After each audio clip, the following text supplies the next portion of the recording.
जय हिंद दोस्तों, नमस्कार। हम क्या हाल चाल, हम स्वागत है आप सभी का क्लास 12th वालों के लिए साहित्यिक हिंदी और सामान्य हिंदी दोनों के लिए 50 मोस्ट इंपोर्टेंट बहुविकल्पी प्रश्न लेकर आया हूं जो कि हर साल बोर्ड एग्जाम में आते हैं। ये सभी के सभी प्रश्न आपके प्रीवियस ईयर से में पूछे गए हैं, मतलब प्रीवियस ईयर के क्वेश्चन पेपर से उठाए गए हैं, इसलिए बोर्ड एग्जाम की दृष्टि से काफी ज्यादा इंपॉर्टेंट हो जाते हैं। चलिए एक एक करके सॉल्व करते हैं। इसके पहले मैं आप लोगों को 50 क्वेश्चन दे चुका हूं। सुपर 50 नाम से सीरीज चल रही है, तो आप लोगों को डिस्क्रिप्शन में लिंक मिल जाएगी, उसको देख लीजिए और इसको देख लीजिए। बस आपके सभी बहुविकल्पी प्रश्न तैयार हो जाएंगे और जो भी इंपॉर्टेंट होंगे मैं लाता रहूंगा। तो आज हम 91 नंबर से स्टार्ट करेंगे। तो ये क्वेश्चन कहता है कला और संस्कृति के लेखक हैं। कला और संस्कृति के लेखक आप लोग याद रखना वासुदेव शरण अग्रवाल जी हैं। एक चीज मैं आपको बताना चाहूंगा, जितने भी लेखक आपके पाठ्य पुस्तक में है, चाहे वो आचार्य हजारी प्रसाद द्विवेदी हो, वासुदेव शरण अग्रवाल हो, कन्हैयालाल मिश्र प्रभाकर हो, इनकी रचनाएं आप लोग याद कर लीजिए। इसी में से आपके 90% क्वेश्चन बन जाते हैं। ठीक है, तो ये चीज याद रखना, वासुदेव शरण अग्रवाल। आगे बढ़ते हैं, जल्दी जल्दी आज करवाते हैं थोड़ा सा। ठीक है, 52 नंबर है, निम्नलिखित में से कन्हैयालाल मिश्र प्रभाकर की रचना है। तो कन्हैयालाल मिश्र प्रभाकर, अग्नि की उड़ान डॉक्टर एपीजे अब्दुल कलाम की हो जाती है ना, महके आंगन चहके द्वार ये हो जाती है। और मेरे विचार तो आपका प्रोफेसर जी सुंदर रेड्डी की हो जाती है, तो ये वाला आपका सही हो जाएगा। ठीक है, अब यहां पर आगे बढ़ते हैं। आगे हमारा आता है 53 नंबर, बाण भट्ट की आत्मकथा किस विधा की रचना है। डॉक्टर हजारी प्रसाद द्विवेदी जी का क्या है, उपन्यास है। ठीक है, याद रखोगे उपन्यास विधा की रचना है। आगे हमारा आता है 54, निम्न में से हरिशंकर परसाई का निबंध संग्रह है। हरिशंकर परसाई का निबंध संग्रह याद रख लेना, तब की बात और थी। ठीक है, यहां पर याद रखना तब की बात और थी, थोड़ा सा मिसप्रिंट है, सुधार लेना। आगे बढ़ते हैं, बाकी और चीजें आपके सामने आ गई हैं जो भी है रचना। ऐसे ही मैंने लिख दिया कि भाई विचार प्रवाह के हजारी प्रसाद द्विवेदी है, निबंध विधा की है। प्रस्तुत प्रश्न जैनेन्द्र कुमार के निबंध विधा की है। पृथ्वी पुत्र वासुदेव शरण अग्रवाल निबंध विधा की है। तो मैं आपको सारी चीजें यहां पर लिख दूंगा, तो आप लोग पॉज करके पढ़ सकते हो या स्क्रीनशॉट ले सकते हो। इनको आप लोग लिख लीजिए, एक बार प्रैक्टिस करिए लिख लिख करके। ठीक है, 100 प्रश्न जो मैं आपको इंपॉर्टेंट बता रहा हूं गारंटी के साथ, जो शुरुआती में 10 नंबर के क्वेश्चन आते हैं, इसके बाहर नहीं आएगा। ठीक है, देख लेना चाहे। आगे है आपका 55 नंबर, भाषा और आधुनिकता के लेखक हैं। तो आपको पता होगा भाषा और आधुनिकता के लेखक कौन हो जाते हैं, प्रोफेसर जी सुंदर रेड्डी। और ये तो आप लोग अपने चैप्टर में ही पढ़ते हो, और ये प्रश्न प्रीवियस ईयर क्वेश्चन पेपर में पूछा गया है, रियल में पूछा गया। ये सभी के सभी प्रश्न मैं बार बार बता रहा हूं कि प्रीवियस ईयर के क्वेश्चन पेपर से लिए गए हैं। उसके बाद हमारा आगे, और ये निबंध विधा की रचना है, ये भी याद रखना। उसके बाद हमारा आता है यहां पर, ठीक है, 56 नंबर, थोड़ा सा ये रिमोट नहीं काम कर रहा क्या, गीत संकलन परिजात किसकी रचना है। जल्दी से बताइए, गीत संकलन परिजात किसकी रचना। याद रखना पारिजात यहां पर पूछा है, पारिजात किसकी रचना है। तो पारिजात यहां पर याद रख लेना अयोध्या सिंह उपाध्याय हरिऔध जी की रचना हो जाती है। आगे बढ़ जाते हैं। आगे हमारा आता है, निम्नलिखित में से मैथिली शरण गुप्त का पहला काव्य संग्रह है। तो मैथिली शरण गुप्त का पहला काव्य संग्रह कौन सा हो जाएगा, भारत भारती। ये सभी रचनाएं मैथिली शरण गुप्त जी की हैं, इसलिए काफी इंपॉर्टेंट है, याद कर लेना। यशोधरा हो गई है ना, सिद्धराज, पंचवटी, तो भारत भारती यहां पर सही विकल्प होगा। और इनका एक इंपॉर्टेंट महाकाव्य भी आप लोगों ने पढ़ा होगा, साकेत है ना। साकेत क्या है इनका, महाकाव्य है भैया, क्या है, महाकाव्य है। ठीक है, तो याद कर लेना महाकाव्य है। चलिए आगे बढ़ जाते हैं। आगे हमारा आता है, निम्नलिखित में से जयशंकर प्रसाद की काव्य कृति है। जयशंकर प्रसाद की इत्तलम है ना, ये तो नहीं होगी, गे जी की है। अनामिका सूर्यकांत त्रिपाठी निराला की है, अनामिका हो गई, अणिमा हो गई है ना। द्वापर किसकी है, मैथिली शरण गुप्त की है। और चित्रधार किसकी है, आप लोग बताइए। चित्रधार जो है वो जयशंकर प्रसाद की है, याद रखोगे, चित्रधार जयशंकर प्रसाद जी की है। तो जयशंकर प्रसाद जी की रचनाएं काफी ज्यादा इंपॉर्टेंट हो जाती हैं, मतलब बोर्ड एग्जाम में पूछी जाती हैं, तो इनकी सभी रचनाएं आपको याद कर लेना है। आगे आपका आता है ना, ये आप पढ़ सकते हो। 59 है आपका, सुमित्रा नंदन पंत को साहित्य अकादमिक पुरस्कार किस कृति पर मिला था। जल्दी से बताना, साहित्य अकादमी पुरस्कार किसमें मिला था। तो यहां पर याद रख लेना, कला और बूढ़ा चांद पर। ठीक है, आगे बढ़ते हैं। आगे हमारा आता है, सच्चिदानंद हिरण वात्स्ययन अज्ञेय के संपादन में कितने शतक प्रकाशित हुए। मैंने बार बार बताया भैया, 4 तार शतक संपादित हुए थे। और इसका प्रकाशन वर्ष कौन कौन सा है, 1943 ईस्वी में प्रथम हुआ था, फिर आपका 1951 में द्वितीय हुआ था, 1959 में तृतीय, और 1979 ईस्वी में आपका चतुर्थ हुआ था। तो 4 आपके टोटल हो जाते हैं। चलिए आगे बढ़ते हैं। डिप्टी कलेक्टरी के लेखक हैं, तो डिप्टी कलेक्टरी के लेखक अमरकांत हो जाते हैं, याद रख लेना। आगे बढ़ते हैं। आगे हमारा आता है, भारत की एकता के रचनाकार हैं। भारत की एकता के के रचनाकार वासुदेव शरण अग्रवाल जी हो जाते हैं। आगे बढ़ जाते हैं। आगे हमारा आता है निम्नलिखित में से हजारी प्रसाद द्विवेदी की रचना है। हजारी प्रसाद द्विवेदी की रचना कल्प वृक्ष है ना, क्या हो जाएगी? तो यहाँ पर आपका कल्पलता हो जाती है। ये तो वासुदेव शरण अग्रवाल की है, तो ये आपका हो जाता है। ठीक है, आगे बढ़ते हैं। कल्पलता आपका सही विकल्प है। आगे बढ़ते हैं और यहाँ पर और अंत में इंपॉर्टेंट है हरिशंकर परसाई जी की। आगे आपका निम्नलिखित में से प्रोफेसर जी सुंदर रेड्डी की रचना है। प्रोफेसर जी सुंदर रेड्डी की रचना कौन सी हो जाती है? मेरे विचार। याद रखोगे, मेरी विचार हो जाती है। अब बताना धरती के फूल किसकी रचना है, मैं आपसे पूछ रहा हूँ। ठीक है, कमेंट करके बताना। साहित्य और समाज किसकी रचना है, बताना मुझको जल्दी से। आगे बढ़ जाते हैं। आगे हमारा आता है आरोहण प्रमुख स्वामी जी के साथ मेरा आध्यात्मिक सफर। ये पूरी रचना है इतनी बड़ी। ठीक है, इस पुस्तक के लेखक कौन है?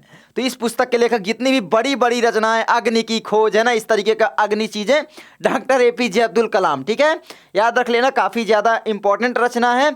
आगे आपका 66 नंबर, निम्नलिखित में से अयोध्या सिंह उपाध्याय हरिऔध द्वारा लिखित महाकाव्यात्मक रचना है। तो यहाँ पर देखो, सबसे ज्यादा इंपॉर्टेंट तो आपका हो जाता है प्री प्रवास, है ना, लेकिन प्री प्रवास तो यहाँ पर दिया नहीं गया है। प्री प्रवास, ये क्या हो रहा है? अच्छा, मैं टच कर दे रहा हूँ। तो प्री प्रवास तो दिया नहीं गया है, ये इंपॉर्टेंट हो जाती है। प्री प्रवास है ना, आपका जो पवन दूती का चैप्टर है आपको पता होगा, है ना, दोनों के लिए इंपॉर्टेंट है, साहित्यिक और सामान्य के लिए। तो यहाँ पर आपका हो जाएगा, यहाँ पर आपका हो जाएगा वैदेही वनवास। बाकी ये सभी रचनाएं इन्हीं की हैं, ये भी याद रख लेना। ठीक है, और यहाँ पर ये अधखिला फूल जो है इनकी उपन्यास है। आगे बढ़ जाते हैं। आगे आपका निम्नलिखित में से मैथिली शरण गुप्त की रचना है। मैथिली शरण गुप्त की रचना याद रख लेना, सिद्धराज हो जाती है। उत्तरा किसकी हो जाती है? सुमित्रानंद पंत, कानन कुसुम, जयशंकर प्रसाद और दीप शिखा, यामा है ना, रश्मि, ये सभी महादेवी वर्मा की रचनाएं हो जाती हैं। चलिए आगे बढ़ते हैं। आगे हमारा आता है 68 नंबर, अज्ञेय जी को निम्नलिखित में से किस काव्य कृति पर ज्ञानपीठ पुरस्कार मिला? तो अज्ञेय जी को यहाँ पर याद रख लेना, कितनी नावों में कितनी बार पर ज्ञानपीठ पुरस्कार मिला था, ये चीज याद रखना वेरी इंपॉर्टेंट हो जाती है। चलिए आगे बढ़ते हैं और जल्दी से आप लोग बताइए कितनी नावों में कितनी बार, ये किसकी रचना है, कमेंट करके बताइए, है ना। आगे बढ़ते हैं। आगे हमारा आता है, इसको भी पढ़ सकते हैं बाकी। ठीक है, आगे है निम्नलिखित में से दिनकर की रचना है। दिनकर जी की रचना परशुराम की प्रतीक्षा, ये तो वेरी इंपॉर्टेंट है। अंधा युग धर्मवीर भारती, है ना, लोहा ठंडा लोहा, ये सभी ये धर्मवीर भारती जी की रचना हो जाती है, ये तो आपका है ना। उसके बाद है आपका शिला पंख चमकीले, अज्ञेय जी की हो जाती है। अनामिका जो है सूर्यकांत त्रिपाठी निराला की हो जाती है, आपने पीछे पढ़ा है ना, अनामिका, अनिमा, कुकुरमुत्ता, ये सभी।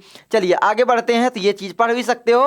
हिमालय निम्नलिखित में से किसकी काव्य कृति है? हिमालय, हिमालय है ना, महादेवी वर्मा की, बिल्कुल सिंपल है, बहुत ही इंपॉर्टेंट रचना है। आगे है 71, वासुदेव शरण अग्रवाल की कृति है। वासुदेव शरण अग्रवाल, मेरी असफलताएं, है ना, बाबू गुलाब राय जी की आत्मकथा है। उसके बाद है आपका माता भूमि, यही हो जाएगी, है ना। आधे अधूरे मोहन राकेश जी का नाटक है, नाटक के लिए काफ़ी ज़्यादा प्रसिद्ध है मोहन राकेश। आखिरी चट्टान किसकी रचना है, जल्दी से बताना, बाकी मैंने बता भी दिया। यहाँ पर आपका सही विकल्प होगा माता भूमि। ठीक है, अब एक चीज मैं क्यों बोल रहा हूँ बार बार, देखो वासुदेव शरण अग्रवाल और हजारी प्रसाद द्विवेदी, इनमें से बहुत सारे क्वेश्चन बनते हैं। अगर आपको इनकी सभी रचनाएं याद रहेंगी, चाहे जो भी विकल्प में हो, आपसे कोई मतलब ही नहीं है, देख लो ये कर दोगे। या फिर हजारी प्रसाद द्विवेदी जी की अगर आपको पता है तो भी कर दोगे, ऐसे ही पूछा जाता है। तो इसलिए हजारी प्रसाद द्विवेदी, वासुदेव शरण अग्रवाल, है ना, और प्रोफेसर जी सुंदर रेड्डी, ये सभी रचनाएं आपको याद करना है और इनकी ट्रिक मैं आप जल्द लेकर आऊंगा। बाकी आप बहुविकल्पी सॉल्व करिए। आगे हमारा आता है 72, निम्नलिखित में से हजारी प्रसाद द्विवेदी की रचना नहीं है। हजारी प्रसाद द्विवेदी की यहाँ पर रचना सूर्यकांत त्रिपाठी निराला की है ना, बिल्लेसुर बकरिया। ठीक है, चलिए आगे बढ़ते हैं। और यह एक क्या है, उपन्यास है ना, व्यंग उपन्यास है, तो ये चीज याद रख लेना। चलिए आगे बढ़ जाते हैं। आगे हमारा आता है, निम्नलिखित में से प्रोफेसर जी सुंदर रेड्डी की रचना है। प्रोफेसर जी सुंदर रेड्डी की रचना कौन सी हो जाती है? भैया आपने पीछे भी मैंने बताया, मेरे विचार, है ना, सूरज का सातवां घोड़ा, तो आपका धर्मवीर भारती जी का हो जाता है उपन्यास, है ना।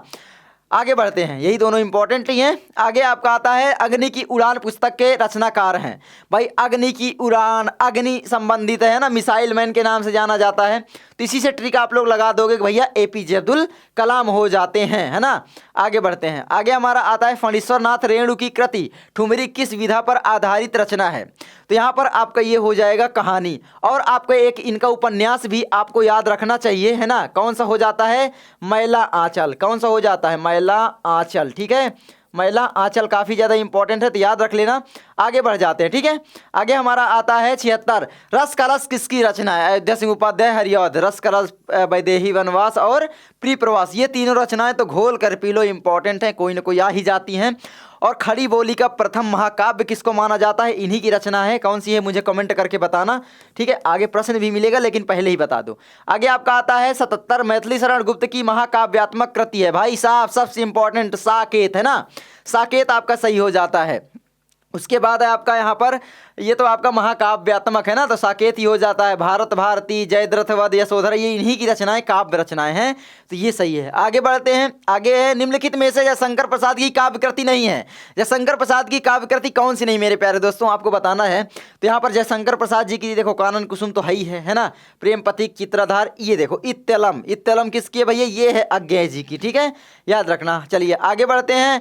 सुमित्रानंदन पंत को सोवियत लैंड नेहरू पुरस्कार किस कृति पर मिला था? जल्दी से बताना है। देखो कला और बूढ़ा चांद पर तो मिला नहीं था, ये पुरस्कार दूसरा मिला था। यहाँ पर मिला था इनका एक रचना है लोकायतन, ठीक है। तो सुमित्रानंदन पंत की ये सभी रचनाएं हैं, याद कर लो, वेरी इंपॉर्टेंट है। चिदम्बरा भी इंपॉर्टेंट है। चलिए आगे बढ़ते हैं, तो लोकायतन हो जाएगा। निम्नलिखित में से सच्चिदानंद वचन अज्ञेय का काव्य संकलन है। आपका अज्ञेय जी का काव्य संकलन बताना है। अज्ञेय जी ने तार सप्तक का प्रकाशन किया था, चार तार सप्तक थे, है ना।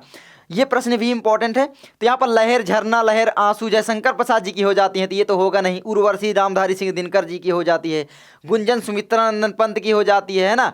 हरी घास पर क्षण भर, यही बचता है, तो आपका यही हो जाएगा, ठीक है। चलिए ये आपका सही विकल्प है। आगे बढ़ते हैं। आगे हमारा आता है साहित्य सहचर के लेखक हैं। साहित्य सहचर के लेखक आपके हजारी प्रसाद द्विवेदी जी हो जाते हैं मेरे प्यारे दोस्तों। जल्दी जल्दी आप लोग बताना कि कितने आप लोग सही कर पाते हो। देखता हूँ कितने बच्चे यहाँ पर सही बता पाएंगे, ठीक है, आप लोग बताना। आगे बढ़ते हैं। यहाँ पर 82 नंबर, बालकृष्ण भट्ट द्वारा संपादित पत्रिका है। कवि वचन सुधा तो भारतेंदु हरिश्चंद्र जी ने किया था। इनकी कौन सी हो जाएगी? तो ये तो भारतेंदु हरिश्चंद्र जी की हो जाती है। हिंदी प्रदीप के, ठीक है, याद रखोगे, हिंदी प्रदीप के। और ये बाण भट्ट, बालकृष्ण भट्ट और भारतेंदु हरिश्चंद्र, ये मतलब भारतेंदु युग के ही लेखक थे, ठीक है। आगे बढ़ते हैं। आगे हमारा आता है हिंदी का प्रथम मौलिक उपन्यास माना जाता है। इंदुमती जो है हिंदी की प्रथम कहानी है, आपको पता होना चाहिए। इंदुमती है ना, किशोरी लाल गोस्वामी की। अब इंदुमती जो है ये तो किशोरी लाल गोस्वामी की, इसको मिटा लेना, ठीक है, किशोरी लाल गोस्वामी की हो जाती है। अब यहाँ पर मेरे प्यारे दोस्तों क्या हो जाता है? मौलिक उपन्यास, उपन्यास पूछा है तो वो हो जाएगा आपका परीक्षा गुरु, ठीक है। आगे बढ़ते हैं। तितली तो जयशंकर प्रसाद जी का उपन्यास है। और यहाँ पर गोदान गबन ये सभी है ना, गोदान गबन, सेवा सदन, निर्मला, कर्मभूमि, रंगभूमि, तो ये आपका उपन्यास प्रेमचंद जी का हो जाता है, ठीक है। आनंद मठ के कौन है मुझे कमेंट करके बताना। देवकी नंदन खत्री जी है क्या? कोई ऐसे हैं देखना, मुझे बताना, थोड़ा सा ये कंफर्म नहीं है तो बताना मुझको। देखता हूँ कितने बच्चे यहाँ पर मुझे बता पाएंगे, ठीक है। तो जल्दी से आप लोग कमेंट करेंगे या नहीं। चलिए आगे बढ़ते हैं। आगे हमारा आता है सरदार पूर्ण सिंह किस युग के लेखक हैं? तो सरदार पूर्ण सिंह जो है वो द्विवेदी युग के लेखक हो जाते हैं। एक चीज़ मैं आपको बताना चाहूँगा, इसका पूरा का पूरा PDF मैं आपको 99 वाले बैच में दे दूंगा, है ना। 99 का जो 12th हिंदी स्पेशल बैच चल रहा है लर्न मंत्रा एप्लीकेशन में। तो लर्न मंत्रा प्ले स्टोर में सर्च करोगे, वहाँ पर आपको एक एप्लीकेशन मिलेगा, डाउनलोड करके आप रजिस्टर कर सकते हो। मात्र 99 में मैं आपको प्रीवियस ईयर के सभी क्वेश्चन पेपर का सोल्यूशन दूंगा, मतलब गारंटी के साथ कहता हूँ। 99 ले रहा है आपका विकास भैया, तो 99% दिलाने की फुल गारंटी है। इतू सा पढ़ाएंगे, इतने अंक दिलाएंगे, यही हमारा मकसद है ना, यही हमारा प्यार भी है। बच्चों को लास्ट में पढ़ा करके मैंने 98 97 अचीव करवाए हैं। आप लोग भी 10th में थे जब, तो आपको पता होगा मैंने किस तरीके से लास्ट में हिंदी दिया था और पूरा का पूरा प्रश्न छपा था। इसी में से भी छपेगा बहुत सारा प्रश्न, क्योंकि भाई प्रीवियस ईयर के हैं, इंपॉर्टेंट है ना। आगे आपका आता है एक, मैं आपको पूरा निचोड़ लेकर आऊंगा जिसमें 20-30 प्रश्न रहेंगे, लेकिन वो इतना इंपॉर्टेंट रहेंगे कि मतलब इंपॉर्टेंट ही रहेंगे, ठीक है, याद रखोगे। चलिए आगे बढ़ते हैं, तो याद कर लेना। आगे बढ़ते हैं। निम्नलिखित में से जयशंकर प्रसाद की काव्य कृति है, कौन सी हो जाती है? जयशंकर प्रसाद जी की, ठीक है। तो जयशंकर प्रसाद जी की कृति ध्रुव स्वामिनी, पहला ही यहाँ पर हो जाता है। आषाढ़ का एक दिन, मोहन राकेश जी का नाटक हो जाता है ना। कुटज, कुटज किसकी रचना है मुझे कमेंट करके बताना, है ना। कुटज, कुटज बताना। यहाँ पर कुटज हजारी प्रसाद द्विवेदी की है क्या, बताना। आगे बढ़ते हैं, ठीक है। तो यहाँ पर ये ध्रुव स्वामिनी हो जाती है। आगे हमारा आता है 86, छायावाद की विशेषता है। छायावाद की विशेषता ये है कि भाई इसमें जो है ना वो क्या थी भाई, सौंदर्य और प्रेम था, ठीक है, सौंदर्य और प्रेम था। तो श्रृंगारिक भावना भी यहाँ पर हो सकता है, लेकिन यहाँ पर आपका ये सही है। आगे बढ़ते हैं। आगे हमारा आता है 87, निम्नलिखित में से कौन सा ग्रंथ भक्ति काल का है? जल्दी जल्दी आप लोग कमेंट करके बताइए, देखता हूँ कितने बच्चे सही बता पाते हैं, ठीक है। तो जल्दी से आप लोग कमेंट करिए, है ना। निम्नलिखित में से कौन सा ग्रंथ भक्ति काल का है? तो भक्ति काल का यहाँ पर ग्रंथ कौन सा हो जाएगा? देखो पृथ्वीराज रासो, ये तो बहुत पुराना है। विनय पत्रिका, है ना, विनय पत्रिका तुलसीदास जी की है और तुलसीदास जी ने राम भक्ति शाखा में ज्यादा रचनाएं लिखी हैं, है ना, राम के बारे में, तो आपका विनय पत्रिका हो जाएगी। साकेत किसकी रचना है? आप लोग मुझे कमेंट करके बताएंगे। मैंने पीछे बताया है कामायनी महाकाव्य है, किसका है? कमेंट करके दोनों को बताइए जल्दी से, है ना। क्वेश्चन का अंक डालिए और कमेंट करके जल्दी से बताइए। आगे बढ़ते हैं, ठीक है, तो आगे हम बढ़ जाते हैं। आगे हमारा आता है 88। प्रयोगवाद के प्रवर्तक हैं, प्रयोगवाद के प्रवर्तक अज्ञेय जी को माना जाता है। अज्ञेय जी का पूरा नाम क्या था? सच्चिदानंद हीरानंद सेन अज्ञेय जी, ठीक है। चलिए आगे बढ़ते हैं। मैथिली शरण गुप्त जी का इंपॉर्टेंट महाकाव्य साकेत है ना, ये आपको पता होगा, बार बार रटवा रहा हूं ताकि आपको तैयार हो जाए। जयशंकर प्रसाद जी का श्रद्धा मनु जो चैप्टर है आपका, है ना, कामायनी, तो ये है। चलिए आगे बढ़ते हैं। आगे हमारा आता है 89 नंबर, है ना, क्वेश्चन का आंसर ही दिख गया। अनामिका के रचनाकार निराला जी हो जाते हैं। 90 आपका रीतिकाल का अन्य नाम है। रीतिकाल को क्या बोला जाता है? तो रीतिकाल को श्रृंगार काल भी बोला जाता है, याद रखोगे ना, श्रृंगार काल। तो रीतिकाल की विशेषता श्रृंगार रस में प्रधानता बोल सकते हो आप लोग, ठीक है, तो ये चीज है। आगे आपका आता है खड़ी बोली का प्रथम गद्य रचना किसे माना जाता है? मतलब महाकाव्य भी बोल सकता है रचना की जगह, है ना, महाकाव्य भी बोल सकता है। तो कौन सा हो जाता है ये? तो यहाँ पर आपको पता होना चाहिए कि भाई प्री प्रवास अयोध्या सिंह उपाध्याय हरियौध जी ने जो लिखा है। और प्री प्रवास से कौन सा आपका चैप्टर है, शीर्षक है ना, तो प्री प्रवास से कौन सा है आपका? पवन दूतिका है क्या? पवन दूतिका, ठीक है, तो ये चीज है, तो याद रख लेना, वेरी इंपॉर्टेंट है, ठीक है। तो खड़ी बोली का प्रथम महाकाव्य माना जाता है प्री प्रवास को, इसके लेखक अयोध्या सिंह उपाध्याय हरियौध जी हो जाते हैं। और पवन दूतिका जो आपका शीर्षक है, इसी में से आपका 10 अंक का पक्का होगा, क्योंकि आपका जो आपका लॉन्ग क्वेश्चन आता है ना, पद्यांश से, वो सॉल्व हो जाएगा। इसमें से आपका प्रश्न बनने वाला है, देख लेना। ये चैप्टर आपका तैयार है या नहीं? पवन दूतिका पूरा का पूरा नहीं तैयार है तो डिस्क्रिप्शन में लिंक है, जाकर देखो। पवन दूतिका पूरा का पूरा मैंने समझा रखा है, पूरा एक बार देखोगे रट जाएगा बिल्कुल, ठीक है। चलिए आगे बढ़ते हैं। आगे हमारा आता है 92 हिंदी प्रदीप पत्रिका के संपादक, भाई मैंने बता दिया है, ठीक है, तो जल्दी से बताइए कौन से हो जाएंगे। मैं इसको ढक लेता हूँ थोड़ा सा, आप लोग बताना क्या हो जाएगा, ठीक है, जल्दी से बताना। चलिए आगे बढ़ते हैं। 93 बाबू गुलाब राय की आत्मकथा है। बाबू गुलाब राय की मैंने बार बार हमेशा बताया है भाई, मेरी असफलताएं बाबू गुलाब राय जी की आत्मकथा विधा है। अपनी खबर ये भी आत्मकथा है, पांडे बेचन शर्मा उग्र जी की है। किसकी है ये? उग्र जी की है, और यह भी आत्मकथा है, ठीक है। चलिए ये वाला मुझको बताना, कुछ आप बीती कुछ जग बीती, ये बहुत इंपॉर्टेंट है, तो बताना मुझको, देखता हूँ। आप गूगल भी कर सकते हो और कमेंट कर सकते हो कि कितने, ताकि आपको याद रहे। मैं कमेंट क्यों करवाता हूँ आप लोगों से?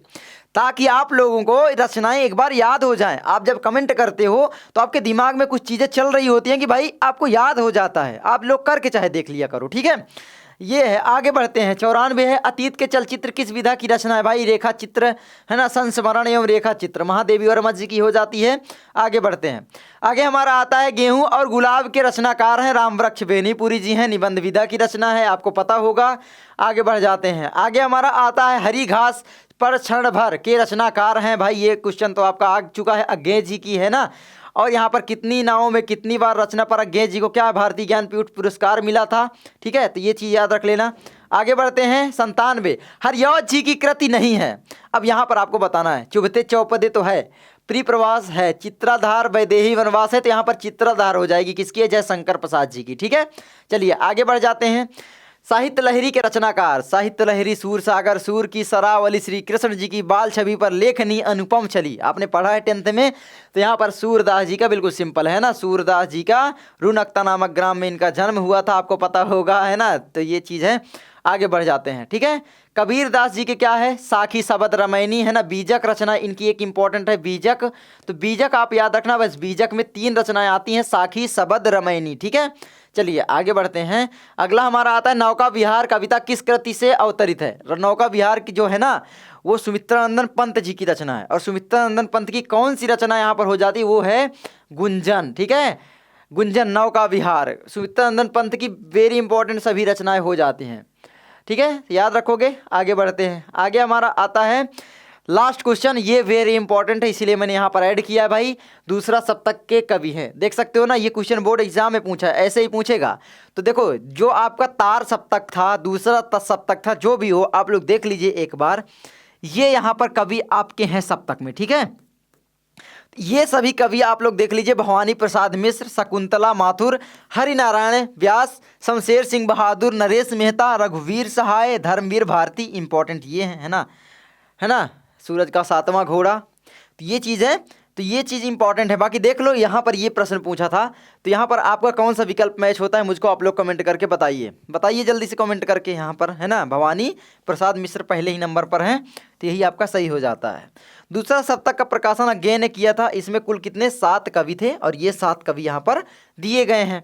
तो आप लोग इनको तैयार कर लीजिए, बोर्ड एग्जाम एकदम स्पेशल बैच है कह लो, वेरी इंपॉर्टेंट है। और लर्न मंत्र एप्लीकेशन डाउनलोड करके आप लोग उस बैच में ज्वाइन भी हो सकते हो। बाकी यहाँ पर फ्री में क्लासेस चलती रहेंगी, वहाँ पर आपको PDF वगैरह मिलेंगी, जो भी इंपॉर्टेंट अपडेट वगैरह है, कॉपी कैसे लिखना, ये सारी चीज़ें मैं आपको वहाँ पर आसानी से बता दूंगा। और जो भी प्रश्न आपके पर्सनल प्रश्न होंगे वो भी आप मुझसे पूछ सकते हो। मात्र 99 आज के लिए प्राइस मैंने कर दिया है। दूसरी चीज़, यही 99 में मैंने आप लोगों के लिए नोट्स भी कर दिया है, ठीक है। लास्ट में सोच रहा हूँ सभी बच्चे ही पढ़ ले, तो 99 में आपको फिजिक्स, केमिस्ट्री और बायोलॉजी के इसी में आपको हैंड रिटेन नोट्स फ्री में मिल जाएंगे, ठीक है। इसी बैच में, हिंदी स्पेशल बैच नाम जरूर है, लेकिन यहाँ पर आपको ये नोट्स भी मिलेंगे, ठीक है। आई होप आपको ये वीडियो अच्छी लगी होगी। अगर अच्छी लगे लाइक करना, चैनल पर सब्सक्राइब करना। मैं मिलता हूँ आपसे किसी नेक्स्ट वीडियो में, तो आप लोग इसको तैयार कर लीजिए, ठीक है। तो चलिए मैं मिलता हूँ आपसे किसी नेक्स्ट वीडियो में दोस्तों। नमस्कारम, जय हिंद, जय भारत, वंदे मातरम। पढ़ाई करते रहें, है ना, और तहलका मचाते रहें बोर्ड एग्जाम में। और क्या मैं बोलूँ, ठीक है मेरे भाई। तो जाओ जल्दी से करते रहो तैयारी, और शेयर कर दो वीडियो को जल्दी से, है ना, अपने दोस्तों के पास शेयर कर दो, हर जगह शेयर कर दो यार मेरे प्यारे भाइयों, है ना। चलिए मिलते हैं अगली वीडियो में, ठीक है। बाय बाय, नमस्कार, टेक केयर, पढ़ते रहें।